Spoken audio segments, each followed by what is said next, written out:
आधी रात का वक्त था और इस वक्त बहुत ही ज्यादा सर्दी थी। क्योंकि सर्दियों के दिन थे, मैं इस वक्त अपने कमरे में बिस्तर पर आराम से सो रही थी जब अचानक एक तेज धारी तलवार जैसे दर्द ने मेरे जिस्म को काटना शुरू किया। एकदम मैं तो चिल्ला उठी थी। मुझे इतना दर्द हो रहा था कि मुझे लग रहा था कि जैसे कोई आरे में मेरे जिस्म को काट रहा हो, मेरे पूरे जिस्म की हड्डियों को तोड़ रहा हो। मुझे समझ ही नहीं आ रहा था कि मेरे साथ हो क्या रहा है। एकदम मैं चौंक गई। मुझे पता चल गया था कि मेरे बच्चे की पैदाइश का वक्त करीब आ गया है और अब मुझे जल्द से जल्द हॉस्पिटल जाना होगा। मैं लंगड़ाते हुए कमरे से बाहर गई हुई थी। मुझे इस वक्त शदीद तकलीफ हो रही थी। मेरे मुंह से कराहें निकल रही थी। अब मैं अपनी मुश्किल को बर्दाश्त नहीं कर सकती थी। ऐसा दर्द मैंने जिंदगी में नहीं झेला था। अब मेरा दर्द इतना ज्यादा बढ़ गया था कि मेरा जिस्म कपा रहा था और बाहर सर्दी भी बहुत ज्यादा थी और इस वक्त मेरे जिस्म पर ना ही कोई गर्म कपड़ा था और ना ही कोई गर्म चादर थी। मैं जिस हालात में थी, इसी हालात में उठकर बाहर आ गई थी। मैं अपने कमरे से निकलकर बरामदे में आ चुकी थी और फिर बरामदे पर जो बड़ा सा कमरा था उस पर बहुत मुश्किल से दस्तक दी थी। इस कमरे तक आने में ही मेरी सांस फूल चुकी थी। इस वक्त मेरी हालत तो बहुत खराब हो चुकी थी। बहुत ज्यादा सर्दी होने की वजह से मुझे सर्दी लग रही थी, लेकिन इतनी सारी सर्दी में भी दर्द की वजह से मेरे माथे पर पसीने छूट रहे थे। मैं अपने आप को संभालने की बहुत कोशिश कर रही थी। तभी मैं एक बार दरवाजे को जोर से धड़धड़ाया तो अंदर से आवाज आई, कौन है? तो मैंने बहुत बेदर्दी से बोला था कि मैं हूँ। बहुत मुझे जल्द से जल्द डॉक्टर के पास ले चलें, मेरी तबीयत बहुत ज्यादा खराब हो चुकी है, मैंने अपनी कांपती हुई आवाज में कहा। तो अगले ही लम्हे मेरे शौहर ने कमरे का दरवाजा खोला था। अब मैं हिम्मत हार चुकी थी। अब मैं गिरने ही वाली थी कि मेरे शौहर ने मुझे थाम लिया और मुझे उठाकर हॉस्पिटल ले गई, जहां पर मैं 9 महीने चेकअप करवाती थी। इस वक्त हॉस्पिटल में मुझे इमरजेंसी में ले लिया गया क्योंकि मेरा शौहर पैसे वाला था और इसने मेरा नाम भी एक महंगे स्कूल में रजिस्टर करवा रखा था। मुझे तो बहुत ही ज्यादा शदीद दर्द हो रहा था। इतनी ज्यादा तकलीफ की वजह से मेरी आंखों से आंसू बहने लगे थे। डॉक्टर ने तो मुझे इसी वक्त लेबर रूम में जाने को कहा। अब तो मेरी हिम्मत जैसे टूटने लगी थी। इतने शदीद दर्द के बाद मैंने एक बच्चे को जन्म दिया। इस बच्चे को जन्म देते ही मेरी जान एकदम पर सुकून हो चुकी थी और तभी मुझे यह ख्याल आया कि मेरी आंखों में आंसू आ गए थे और मैं दिल ही दिल में रोने लगी थी। मेरी आंखों के सामने मेरी माजी का फिल्म चल रहा था। मेरी गुज़िश्ता जिंदगी जैसे गुजर रही थी, मैं इसके बारे में ही सोच रही थी। मुझे सोए हुए कुछ ही देर गुजरी थी क्योंकि मेरे कानों में एक आवाज गूंजने लगी कि लंगड़ी, अरे ओ लंगड़ी। इसकी आवाज सुनते ही मैं हड़बड़ा कर उठी थी और जल्दी से अपने कमरे से बाहर निकली थी। जी अम्मा, क्या बात है? मैंने कमरे से निकलते ही अम्मा को मुखातिब करते हुए कहा था। तो मेरी अम्मा मेरी तरफ देख के बोली, तुझे कितनी दफा समझाया है कि इस वक्त ना सोया कर, फिर भी तू कमरे में जाकर महारानियों की तरह सो जाती है। काम की ना काज की, दुश्मन अनाज की। तुझे पता भी है घर में कितना सारा काम पड़ा हुआ है। कुछ ही देर में तेरा अब्बा भी घर आने ही वाला होगा। तू इसका खाना भी तैयार करना है। अब जा, जल्दी जल्दी हाथ चलाकर खाना बनाना शुरू कर, मैं अभी आती हूँ। यह कहकर अम्मा बाहर चली गई थी, जबकि मैं बेबसी से इन्हें देखती रह गई क्योंकि मैं जानती थी कि अम्मा अब 2 घंटे से पहले नहीं आएंगी। एकदम मेरी आंखों से आंसू आ गए थे। अभी तो आधा घंटा भी नहीं हुआ था मुझे कमरे में गए हुए। सारा दिन काम कर करके मेरी कमर तख्ता हो गई थी और अब फिर अम्मा ने मुझे कामों की एक फहरिस्त थमा दी थी और मैं इसके अलावा और कर भी क्या सकती थी कि अम्मा की हिदायत के मुताबिक काम कर दूं। अपनी बेबसी पर 2 आंसू बहाते हुए मैं बावर्ची खाने में चली आई और अम्मा की लाई हुई सब्जी काटने लगी। ये माँ मेरी सगी माँ तो नहीं थी, बल्कि मेरी सौतेली माँ थी। मेरी माँ मेरी पैदाइश के कुछ घंटों के बाद ही इंतकाल कर गई थी। अब्बा अम्मा से बहुत मोहब्बत करते थे, लेकिन फिर इतनी छोटी बच्ची को संभालना दादी के बस का रोग नहीं था। इसी वजह से अब्बा ने अम्मा के 40वें के बाद दूसरी शादी कर ली। जब मेरी सौतेली अम्मा भी आकर आई तो मैं तब छोटी सी 2 माह की थी। इसने मुझे माँ का प्यार तो नहीं दिया, लेकिन जैसे जैसे मैं बड़ी होती गई वैसे वैसे ये मुझसे घर के हर काम लेती थी। इस दौरान दादी का भी इंतकाल हो चुका था और सौतेली माँ का रवैया मुझसे काफी खराब था। वो मुझे एक लम्हे के लिए भी सुकून से नहीं बैठने देती थी। हर वक्त अपने साथ कामों में उलझाए रखती। हालांकि मेरी सौतेली माँ के अपने भी 4 बच्चे हो गए थे, लेकिन इनमें से वो किसी को भी काम के लिए आवाज ना देती, बल्कि वो तो अम्मा के सुनते भी ना थे।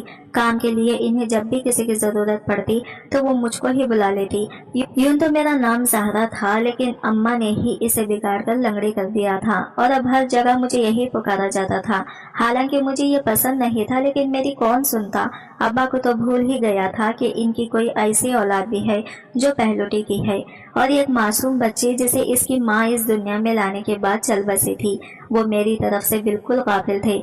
यूं तो मैं खूबसूरत थी और जवान थी, लेकिन पैदाइशी तौर पर मेरे पैर पैदाइशी तौर पर टेढ़ा था, जिसकी वजह से मैं थोड़ा सा लंगड़ा कर चलती थी। और मेरी सौतेली माँ को मेरा ये नुखुस हमेशा सुकून देता था। वो हमेशा मेरे इस नुखुस को निशाना बनाती। वो मेरा मजाक उड़ाती थी और बहाने बहाने से मुझे लंगड़ी कहकर पुकारती थी। अब्बा के घर से चले जाने के बाद इनका तरस मुखातिब यही होता था, और अम्मा के इस तरह कहने पर मेरा दिल खून के आंसू होता था। हालांकि स्कूल में जब मैं पढ़ने के लिए जाती थी तो वहाँ पर भी बच्चियाँ मेरा मजाक उड़ाती और मुझे लंगड़ी कहकर मुखातिब करती थी, लेकिन मैं इनकी बातों पर तवज्जो नहीं देती थी, क्योंकि वो कम अक्ल थी, नादान थी। अल्लाह की बनाई हुई चीज में नुक्स निकालती थी, इसलिए मैं अपने आप को मुतमईन कर लेती थी, समझा लेती थी, क्योंकि दादी मुझे हमेशा यही बात समझाती थी कि अल्लाह ने हमें जैसा बनाया है बेहतरीन बनाया है, और इसकी बनाई हुई चीज में हम लोग नुक्स ना नुक्स नहीं निकाल सकते, क्योंकि ये अल्लाह की मर्जी के खिलाफ है और हम अल्लाह की मर्जी के खिलाफ नहीं जा सकते। दादी की ये बातें हमेशा मेरे लिए हौसला बिंज बनती रहती थी, मशाल राह बनी रही थी। यही वजह थी कि मैं कभी इस बात पर दुखी नहीं हुई थी, और ना ही मैंने कभी अल्लाह से इस बात का गिला किया था कि इसने मुझे लंगड़ा क्यों पैदा किया, क्यों इसने मेरे अंदर इतनी बड़ी कमी रखी। लेकिन अपने सौतेली माँ के मुंह से जब मैं ये लफ्ज सुनती तो ना जाने क्यों मेरा दिल तड़प उठता था, क्यों मुझे इतनी तकलीफ होती थी, क्यों इनकी बातें मेरे दिल पे लगती थी। जब मैं मैट्रिक करने के बाद घर पर बैठी तो अम्मा ने मुझे घर के कामों में अच्छी तरह मसरूफ कर दिया, और वो मुझे कामों के बहाने लंगड़ी कहकर मुखातिब करने लगी।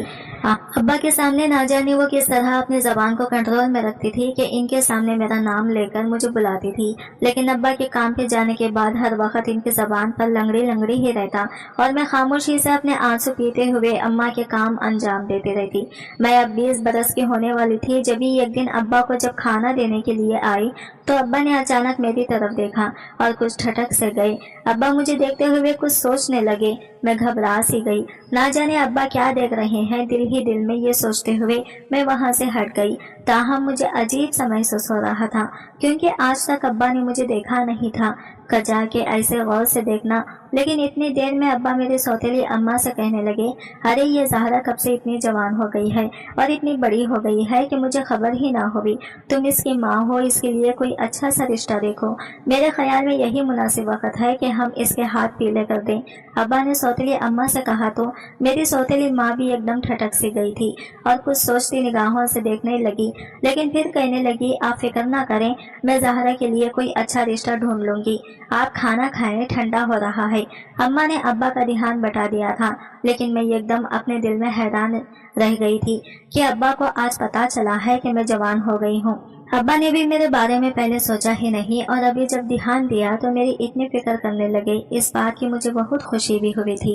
अगले दिन तेजी से गुजरते जा रहे थे, लेकिन इस दिन के बाद से ना तो अब्बा ने कोई बात की और ना ही अम्मा ने कोई इस तरह की बात की। लेकिन यह बात तो थी कि अम्मा रिश्ता करवाने वाली बुआ के साथ अक्सर सर जोड़ कर बैठी होती, और दोनों ना जाने क्या राजो नियाज करती रहती कि मुझे चाहकर भी कुछ खबर नहीं मिल पा रही थी। लेकिन एक बात यह भी थी कि अभी तक घर में कोई रिश्ता देखने के लिए नहीं आया था। तभी अचानक एक दिन अम्मा ने मुझे कहा, ज़हरा ऐसा करना कि आज घर की कुछ अच्छे से सफाई कर ले और चाय का कुछ एहतमाम कर लेना। आज शाम 4 बजे तुझे कुछ लोग देखने के लिए आएंगे। मेरे ख्याल में तेरी बात यहाँ पर बन जाएगी। अम्मा ने मुझे कहा तो मेरा पहली बात था, इसलिए दिल एकदम तेजी से धड़क उठा। ये घबराहट भी थी और खुशी भी थी। मेरे हाथ पैर कपा रहे थे, लेकिन मुझे उम्मीद थी कि इन्हें मैं पसंद आ जाऊंगी। ताहम जब नजर अपने पैर की तरफ गई तो मैं एकदम चौंक गई और जैसे हकीकत की दुनिया में वापस आ गई। मैंने अपने चेहरे पर मायूसी तारी कर ली थी। दिल एकदम डूब गया था, क्योंकि मैं जानती थी कि दुनिया में अच्छी भली लड़कियां बिन ब्याही घर बैठी हुई हैं जो हर लिहाज से मुकम्मिल हैं, लेकिन मेरे तो एक पैर में इतना बड़ा नुक्स है तो कौन मुझे अपनाएगा। मैं इस बात से परेशान होकर रह गई थी। लेकिन शाम के वक्त, असर के वक्त मेहमान जब घर पे आई تو دوبارہ سے ایک نئی امید میرے دل میں جاگنے لگی تھی۔ فطری طور پر لڑکی ہونے کے ناطے میرے جذبات بدل رہے تھے اور نئے نئے انداز اپنا رہے تھے۔ یوں لگنے لگا تھا کہ جیسے میری منزل مجھے مل جائے گی۔ میں چائے اور اس کے لوازمات اٹھا کر جیسے ہی بیٹھک میں داخل ہوئی تو ایک لمحے کے لیے میرا اعتماد خراب ہو گیا۔ ہلکے سے ہاتھ سے برتن چھنک اٹھے تھے، تبھی اماں نے تیزی سے آگے بڑھ کر ٹرے پکڑ کے میز پر رکھ دیا اور میں گھبرائے ہوئے انداز میں لنگڑاتے ہوئے چل کر ایک کرسی پر بیٹھ گئی۔ میرے آنے کے بعد ایک معنی غیر سی خاموشی پورے کمرے میں گونجنے لگی تھی۔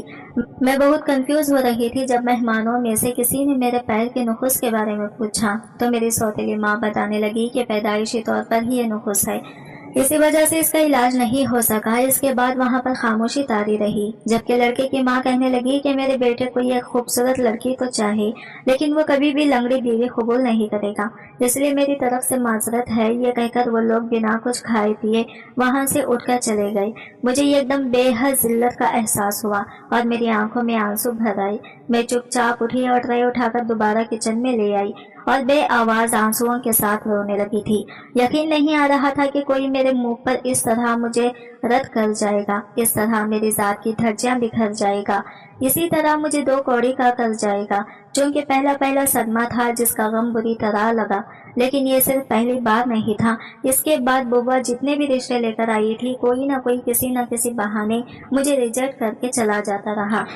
حالانکہ لڑکے خود اتنے اچھے نہیں تھے اور نہ ہی گھرانے زیادہ امیر تھے، لڑکوں میں بھی کوئی نہ کوئی نخوس ہوتا، لیکن پھر بھی میں ایک پیر کے اس نخوس کی وجہ سے اس گھر پر بیٹھ کے رہ گئی۔ اسی کوششوں میں 2 سال گزر چکے تھے اور اب تو میں نے اپنی قسمت پر یقین چھوڑ دیا تھا اور اپنی سوتیلی ماں کو صاف صاف منع کر دیا تھا کہ اماں اب میرے لیے کوئی رشتہ مت دیکھنا، نہ تو مجھے کوئی بیاہ ہی نہ آئے گا اور نہ ہی ایسی کوئی کوشش کرنا۔ عقل مندی کی بات ہے آپ مجھ سے چھوٹی ندا کے لیے رشتہ ڈھونڈے تاکہ اسے وقت سے رخصت کر دیں، لیکن اماں بھی اپنی جگہ ٹھیک تھی۔ کہنے لگے میں کیسے بڑی کے ہوتے ہوئے چھوٹی کی کر دوں، تیرا باپ تو مجھے جینے نہیں دے گا، وہ ساری زندگی مجھے یہی تانا دیتا رہے گا کہ میں سوتیلی تھی، اسی وجہ سے تیرا رشتہ طے نہیں کیا، لیکن تو فکر مت کر، کوئی نہ کوئی رشتہ مل ہی جائے گا۔ اماں کی امید ابھی بھی باقی تھی۔ میں نے بے حد حیرت سے ان کے چہرے کی طرف دیکھا اور سوچا، لیکن مجھے نہیں معلوم تھا کہ اب اماں کے دل میں کیا چل رہا ہے۔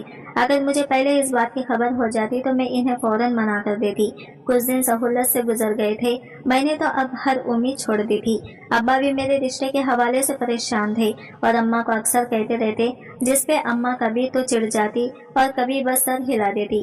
جبھی ایک دن پھر سے بوا گھر پر آئی اور اماں کے ساتھ کمرے میں بند ہو کر کافی دیر تک بات چیت کرتی رہی۔ مجھے تو اب اس معاملے سے کوئی دلچسپی نہیں رہی تھی، کیونکہ میں پہلے سے ہی ہر رشتے کا انجام جانتی تھی۔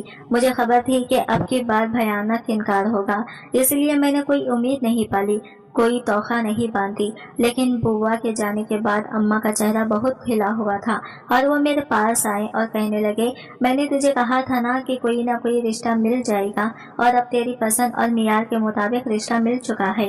رشتہ بہت بڑے گھر سے آیا ہے، لڑکا بہت امیر ہے اور انہیں تیری ٹانگ کے نخوس پر کوئی اعتراض بھی نہیں ہے۔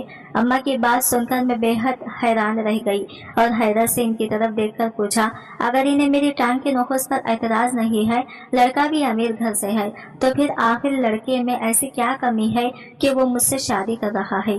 جبکہ میری بات سن کر اماں نے ایک دم نظریں چرا لی اور کہنے لگی، یہ تیرے سوچنے کی باتیں نہیں ہیں، ہم تیرے بڑے ابھی زندہ ہیں، میں تیرے باپ سے بات کروں گی اور مجھے پوری امید ہے کہ یہ رشتہ طے ہو جائے گا۔ میں نے محسوس کیا تھا کہ اماں نے اپنا دامن صاف بچا لیا تھا، لیکن نہ جانے کیوں میں ٹھٹک سی گئی تھی اور مجھے عجیب عجیب سے خیالات آ رہے تھے۔ تبھی 2-3 دنوں میں اماں نے اس رشتے کو پکا بھی کر دیا، حالانکہ وہاں سے مجھے دیکھنے کے لیے کوئی بھی نہیں آیا تھا اور مجھے اس معاملے میں بے حد حیران رہ گئی تھی کہ کوئی دیکھنے بھی نہیں آیا اور رشتہ بھی طے ہو گیا۔ آخر یہ کیا ماجرا ہے؟ آخر اماں کیا چھپا رہی ہیں؟ اماں سے جب میں نے پوچھا تو کہنے لگی، ارے وہ بڑے گھر کے لوگ ہیں، وہاں پر ایسے ہی رشتے طے کیے جاتے ہیں، انہیں تمہاری تصویر دکھا دی تھی، تم پسند آ گئی، اسی وجہ سے انہوں نے ہاں کہہ دی، اب شادی سادگی سے کرنے کا کہہ رہے ہیں، اور اچھا ہے نا کہ ہمارا خرچہ بھی نہیں ہوگا اور تم رخصت بھی ہو جاؤ گی۔ انہوں نے تو جہیز کی بھی ڈیمانڈ نہیں کی اور نہ ہی انہیں چاہیے، تم ان کا گھر دیکھو تو حیران رہ جاؤ گی، آنکھیں پھٹی کی پھٹی رہ جائیں گی۔ اماں مجھے باتوں میں الجھانے لگی، लेकिन ना जाने क्यों मैं अंदर ही अंदर वसवसों का शिकार हो रही थी और मुझे साफ लग रहा था कि अम्मा कुछ छुपा रही है। ये रिश्ता तय होने के 2 दिन बाद की बात है, जब एक दिन हमारे दरवाजे के आगे एक बड़ी सारी गाड़ी आकर रुकी और इसमें से एक बहुत खूबसूरत औरत बाहर निकली। इसका अंदाज बहुत मॉडर्न था। इसने बहुत खूबसूरत लिबास पहन रखा था और इसके साथ एक मुलाजिमा भी थी जिसने अपने हाथों में एक बड़ा सा थाल थाम रखा था। वो सीधी अम्मा के पास आई और कहने लगी, असफन ने ये सारा सामान अपनी होने वाली दुल्हन के लिए भिजवाया है, आप इसे तैयार कर दीजिएगा और हम वक्त पर निकाह के लिए आ जाएंगे। बाकी ये आपका चेक है 10 लाख रुपयों का, आप अच्छी तरह देख लें, इसे कैश करवा लीजिएगा। इस औरत की इस तरह कहने पर मैं ठिठक सी गई थी। 10 लाख का चेक आखिर अम्मा को इसने क्यों दिया? आखिर कोई किसी को इतनी बड़ी रकम क्यों देगा? हालांकि अम्मा ने ये बात मुझे नहीं बताई थी और अभी भी अचानक ही मैंने किचन की खिड़की से यह सब सुन लिया था, वरना शायद अम्मा अब भी मुझे ना बताती। जबकि अम्मा की तो बाछें खुल गई थी। चेक देखकर अम्मा ने बड़ी खुशामदी से अंदाज में इस औरत से कहा, अरे अरे मैंने देख लिया है, कोई मसला नहीं है, मैं इसे कल ही बैंक में जमा करवा दूंगी। बाकी आप फिक्र मत करें, आप जुम्मा को निकाह के लिए आ जाएं, हमें कोई एतराज नहीं है। अम्मा ने फौरन इस औरत से कहा तो वो मुतमईन से चेहरे के साथ वापस मुड़ गई। हालांकि अम्मा ने इसे चाय पर रोका भी, लेकिन वो रुकी नहीं और जिस अंदाज में तेजी से आई थी उसी अंदाज में वापस चली गई। मैं अब बेहद उलझ गई थी और परेशान हो गई थी। हिम्मत नहीं पड़ रही थी कि अम्मा से किस तरह से बात करूं, लेकिन फिर यही सोचा कि ये मेरी जिंदगी का मामला है, मुझे एक बात तो माँ से पूछना ही चाहिए, इसे हकीकत के बारे में जानना चाहिए, आखिर ये मेरा हक है। तभी अपने निकाह से 1-2 दिन पहले मैं अम्मा के कमरे में गई। अम्मा इस वक्त ऊंची आवाज में टीवी पर ड्रामा लगाए देख रही थी। अब्बा अपने काम पर गए हुए थे, जबकि बाकी बहन भाई अपने अपने कामों में मसरूफ थे। मुझे अपने घर में आते देखा तो कहने लगी, क्या बात है लंगड़ी, तू यहाँ पर, सब खैरियत तो है? जबकि मैंने अपनी उंगलियां चटकाते हुए अम्मा से कहा, अम्मा दरअसल मुझे आपसे कुछ पूछना है। तभी अम्मा बोली, कहो क्या कहना है? जबकि मैं एक लम्हे के लिए घबरा गई, दिल किया कि वापस चली जाऊं, लेकिन फिर कुछ सोचकर अम्मा से कहा, अम्मा आज जो औरत आई थी वो कौन थी, और फिर आपने इससे वो 10 लाख क्यों लिया, आखिर मामला क्या है? मैंने अम्मा से पूछा तो अम्मा के चेहरे का रंग थोड़ा बदल सा गया था, लेकिन वो बगैर घबराए मुझे कहने लगी, वो अरबिया थी, वो लड़के की बहन थी और वही इसका रिश्ता करवा रही है, और 10 लाख का चेक तो इसने मुझे तुझसे शादी करवाने के लिए दिया है, क्योंकि लड़का पहले से ही शादीशुदा है और वो औलाद के लिए दूसरी शादी कर रहा है। और मेरे ख्याल में इस बात पर तुझे कोई एतराज भी नहीं होना चाहिए, क्योंकि तू अच्छी तरह जानती है कि तू लंगड़ी है और दूसरा तुझसे शादी करने के लिए यहाँ पर कोई नहीं आएगा। पहले ही हम कितने सालों से तेरा रिश्ता देख रहे हैं और कितने ही लोगों को चाय पानी के नाम पर कितना खर्चा कर चुके हैं, इसलिए मैं मजीद खर्चा करने की मूड में नहीं हूँ, और जो खर्चा हुआ है मैं अब वो भी वसूल करना चाहती थी, इसलिए मैंने तेरा रिश्ता इसके साथ तय कर दिया है और मेरे ख्याल में यही सबसे बेहतर है। अम्मा ने सारी तफसील मुझे सफाकी से बताते हुए अपना रुख दोबारा टीवी की तरफ कर लिया, जबकि मैं हैरत और शौक से वहां खड़ी की खड़ी रह गई। यकीन नहीं आ रहा था कि अम्मा मेरे साथ ऐसा कैसा कर सकती हैं। कुछ देर बाद अम्मा को जब एहसास हुआ कि मैं अभी भी वहीं पर खड़ी हूँ तो वो एकदम तेजी से बोली, अब तू यहाँ पर क्यों खड़ी है, जा अपने कमरे में जा या फिर जाकर अपना काम कर, मेरा ड्रामा खराब मत कर।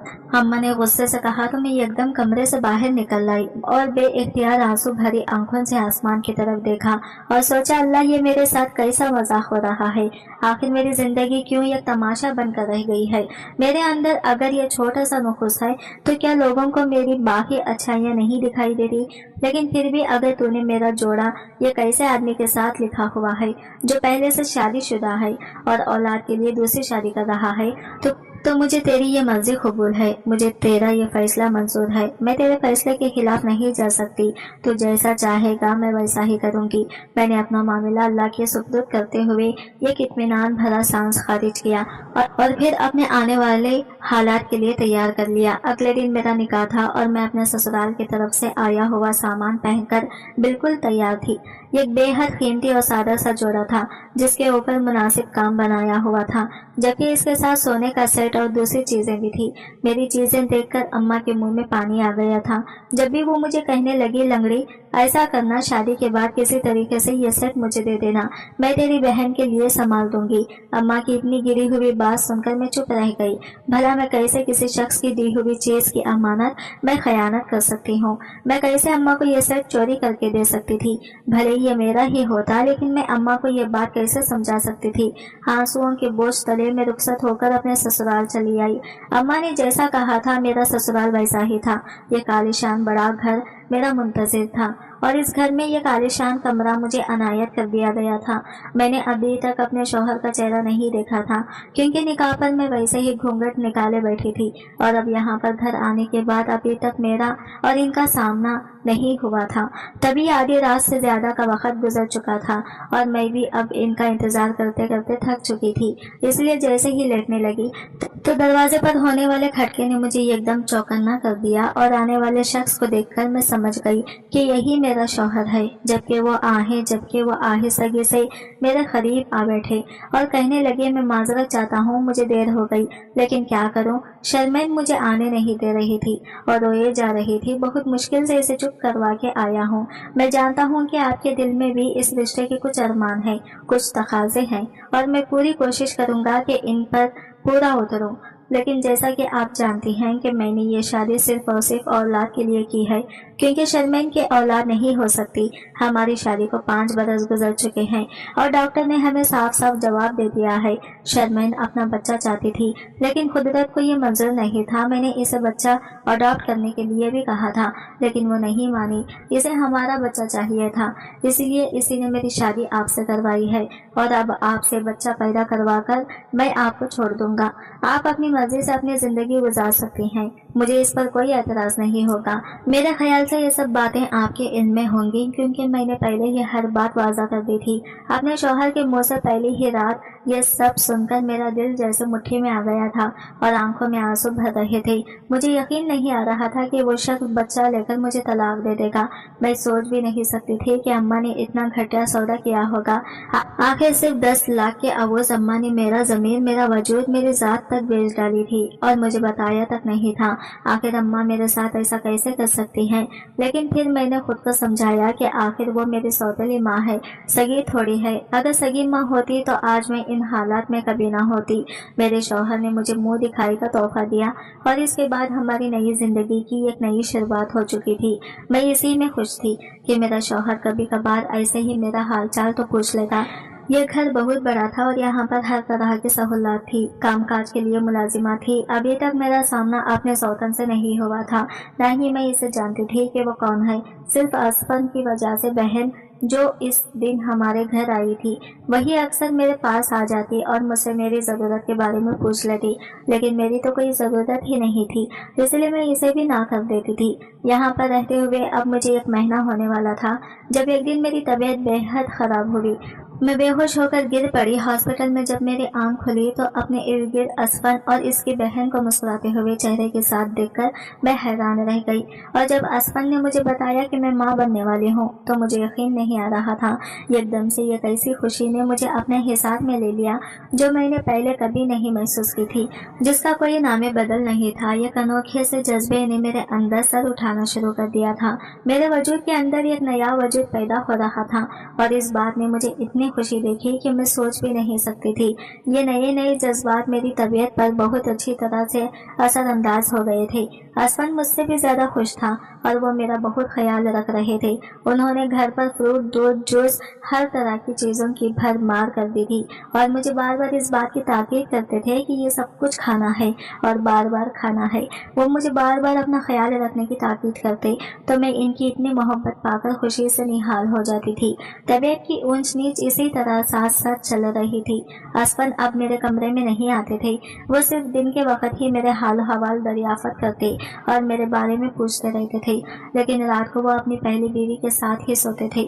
مجھے یہ بات بری تو لگتی تھی، لیکن کیا کرتی، پہلے دن سے ہی اسفن نے میرے اوپر سب کچھ واضح کر دیا تھا، تو میں اب ان سے اس بات کا گلہ نہیں کر سکتی تھی۔ یہی وجہ تھی کہ میں اپنا دل محسوس کر رہ جاتی۔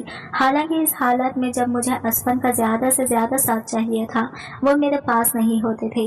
वो रात अपनी बीवी के साथ गुजारते तो मैं सारी रात बेचैन से रहती थी, लेकिन जब दिन में वो मेरे पास आते तो मैं खुशी से निहाल होकर इनका चेहरा देखती रहती और इन लम्हों के रुक जाने की दुआ करती। लेकिन वक्त भी कभी किसी के लिए रुका है। आहिस्ता आहिस्ता अपनी इस तन्हाई पर मैंने भी समझौता कर लिया था। वक्त इसी तेजी से गुजर रहा था। असफन को इस दिन का इंतजार था जब ये बच्चा इस दुनिया में आता और वो अपनी बाहों में भरते, जबकि मुझे इसी दिन से सबसे ज्यादा खौफ था, क्योंकि मुझे अच्छी तरह मालूम था कि असफन इस बच्चे की दुनिया में आते ही मुझे छोड़ देंगे। मुझे जब माँ का अहदा मिलेगा तो मैं बीवी के रुतबे से रिटायर्ड हो जाऊंगी, और ये बात मेरा दिल दबोच लेती थी। मैं ना जाने क्यों आज़ादा हो जाती। शायद असफन की मोहब्बत ने मेरे दिल के अंदर अपने बंचे गाड़ लिए थे, और अब यह मोहब्बत ही थी जो असफन को खोने से डरती थी। इस दौरान मैंने अल्लाह से अपनी लू लगा ली थी और अल्लाह के आगे फरियाद करती रहती थी कि मैं रो रो कर अल्लाह से मांगती थी और इसी को अपना सारा दुख दर्द कह सुनाती थी। मुझे पूरी उम्मीद है कि अल्लाह मेरे साथ इंसाफ जरूर करेगा और मेरी भी जिंदगी खुशियों से भरी होगी। खुदा खुदा करके ये 9 माह गुजर चुके थे, और आज की रात जब मेरी तबीयत भी खराब हो चुकी थी और मुझे हॉस्पिटल ले जाया गया, तब मैंने एक सेहतमंद और खूबसूरत से बच्चे को जन्म दिया। और जन्म देने के बाद जो पहली सोच मेरे दिमाग में आई थी वो यही थी कि अब वक़ार मुझे छोड़ देंगे और मुझे अपनी ज़िंदगी से निकाल देंगे। इस सोच का आना था कि बेतहाशा आंसू मेरी आंखों से बहने लगे थे और मेरा बीपी एकदम हाई होने लगा। तभी नरस ने मुझे सुकून और दवा दे दी और मैं इसके ज़ेरे असर सोई। ना जाने कब और कितने घंटों के बाद जब मैं होश में आई तो मेरे पहलू में रखा हुआ झोला खाली था।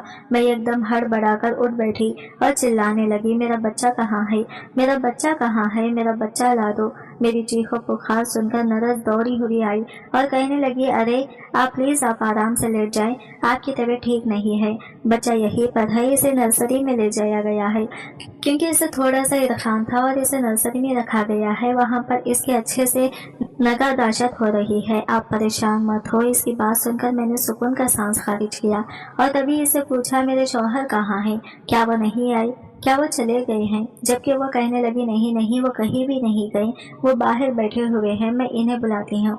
ये कहते हुए नरस बाहर चली गई और कुछ ही देर के बाद असफन अंदर दाखिल हुए। ये चेहरा जो असफन का अब दिखाई दे रहा था, मैं पहली बार देख रही थी। ये चेहरा खुशी से दमक रहा था और असफन के चेहरे पर एक अनोखी सी चमक नजर आ रही थी।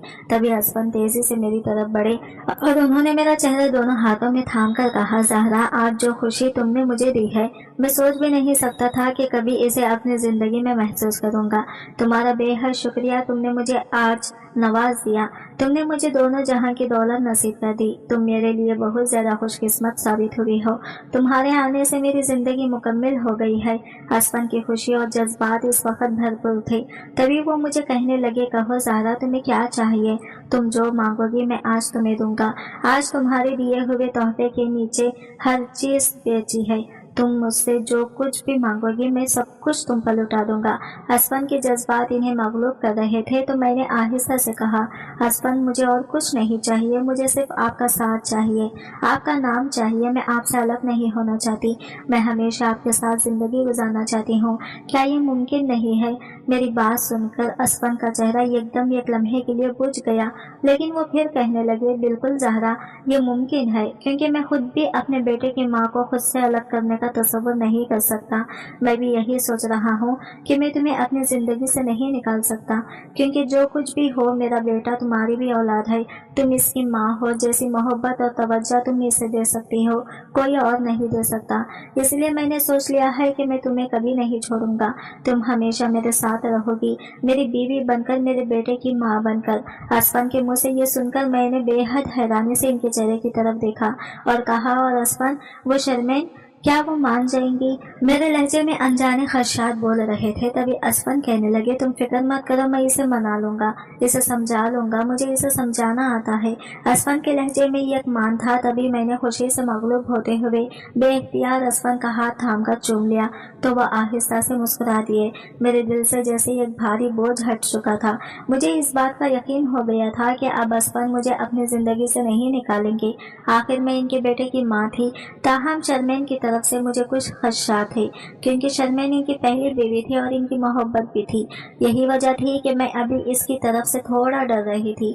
2 दिन के बाद हम हॉस्पिटल से तो घर आ चुके थे। मेरा बेटा भी मेरे साथ ही था। अब इसकी भी तबीयत बिल्कुल ठीक थी। शर्मीन ने दरवाजे पर ही रोककर हक जताते हुए मुझसे बच्चा ले लिया। असफन के कहने पर मैंने इसे बच्चा तो दे दिया था, लेकिन ना जाने क्यों मेरा दिल खींचा चला जा रहा था। यूं लग रहा था जैसे मेरी सबसे कीमती चीज मुझसे अलग हो गई है। असफन मुझे कमरे में छोड़ गए और ये तसल्ली देते हुए कहने लगे कि तुम फिक्र मत करो, शर्मीन से मैं बात कर लूंगा, वो बच्चा भी तुम्हें वापस कर जाएगी। अभी तुम कुछ दिन जरा बेंच कर लो और इसके बाद शर्मीन समझ जाएगी, असफन ने मुझे समझाते हुए कहा। तो मैंने आहिस्ता से सर हिला दिया। असफन के जाने के बाद मैं अपने खाली पहलू को देखते हुए रोने लगी थी। असफन की बात सच साबित हुई थी जब शर्मीन थोड़ी देर के बाद ही बच्चा मेरे हवाले कर गई थी, ये कहती हुई कि इसे बहुत भूख लगी है और ये काफी देर से रो रहा है, इसे दूध पिलाकर सुला दो। मैंने चुपचाप सर हिलाकर इसे दूध पिलाना शुरू कर दिया, क्योंकि शर्मीन वहां से जा चुकी थी। इस रात भी असफन वापस नहीं आए थे। हालांकि इन्हें पता भी था कि मेरी तबीयत ठीक नहीं है और बच्चा मुझे तंग करेगा, लेकिन फिर भी असफन ने दोबारा मेरी खबर नहीं ली। इस बात को गुजरे हुए कुछ दिन हो चुके थे। घर में अब एक नई लड़ाई शुरू हो चुकी थी। असफन मुझे छोड़ना नहीं चाहते थे और शर्मीन इनसे इस बात पर लड़ ली कि अब माहिरे के मुताबिक मुझे तलाक दे दी जाए और बच्चा ले लिया जाए, लेकिन असफन अब इस बात के लिए राजी नहीं थे। इसीलिए उन्होंने साफ साफ शर्मीन से कह दिया था कि मैं ज़हरा को तलाक नहीं दूंगा, वो मेरे बच्चे की माँ है और मैं चाहता हूँ कि वही मेरे बच्चे की परवरिश करे। तुम भी एक माँ की तरह इसकी परवरिश करना, लेकिन मैं तुम्हारे कहने पर अगर ये इतना बड़ा गुनाह नहीं कर सकता। असफन ने साफ साफ शर्मीन को डांट दिया और ये कहा तो वह हैरत के आलिम में इनकी तरफ देखते रही और फिर एकदम गुस्से से अपने कमरे में बंद हुई। असफन यही समझे थे कि अभी शर्मीन नाराज है, बाद में मना लूंगा, लेकिन शर्मीन थोड़ी देर के बाद जब बाहर निकली तो इसके हाथ में इसका एक सूटकेस था और असफन को ये कहते हुए वहां से चली गई कि अब मेरे पीछे मत आना, मैं इस घर में एक लम्हा भी नहीं रह सकती जहां पर मेरा शौहर मेरे अलावा दूसरी औरत के हक में बोले और इसे मेरी बात गलत लगे। मैं वहां पर एक लम्हा भी अपनी जिंदगी गुजारना नहीं चाहती। शर्मीन चली गई थी, होना तो यही चाहिए था कि मुझे सुकून आना चाहिए था, लेकिन मुझे एक और बेचैनी लग गई थी। मुझे इस बात का डर था कि कहीं शर्मीन के ब्लैकमेलिंग में आकर असफन से अपना ना ले, कहीं वो इसे दोबारा वापस ना ले आए, लेकिन शर्मीन ने अब दोबारा ना आने की कसम खा रखी थी। हालांकि असफन इसे कई बार मनाने के लिए गए थे, लेकिन शर्मीन नहीं आई और आहिस्ता आहिस्ता मेरे दिल से भी ये खदशात दूर होते गए। बेटे की माँ होने के नाते असफन ने अब मुझे वही इज्जत और वही मुकाम देना शुरू कर दिया था जो शर्मीन का था। हालांकि मैं लंगड़ी थी, लेकिन मेरी किस्मत लंगड़ी साबित नहीं हुई। आहिस्ता आहिस्ता करके मुझे कुदरत ने हर चीज से नवाज दिया था। मेरे पास ही खूबसूरत आलिशान घर था, मोहब्बत करने वाला शौहर और एक बेहतरीन खूबसूरत फरमाबरदार औलाद। यमीन इतने सालों से अब इस घर से दूर थी, दोबारा पलट कर नहीं आई थी और असफन भी जैसे अब इसके बगैर रहने की आदी हो गई थी। यही मेरे इतने मनाने के लिए काफी था और इसी में मेरे लिए सुकून था। आज की वीडियो कहानी आपको कैसी लगी कमेंट करके जरूर बताइएगा और वीडियो अच्छी लगी है तो लाइक शेयर जरूर कीजिएगा और हमारे चैनल को सब्सक्राइब करें। फ्रेंड्स, मिलते हैं अगले न्यू वीडियो के साथ, तब तक के लिए बाय बाय, टेक केयर, अल्लाह।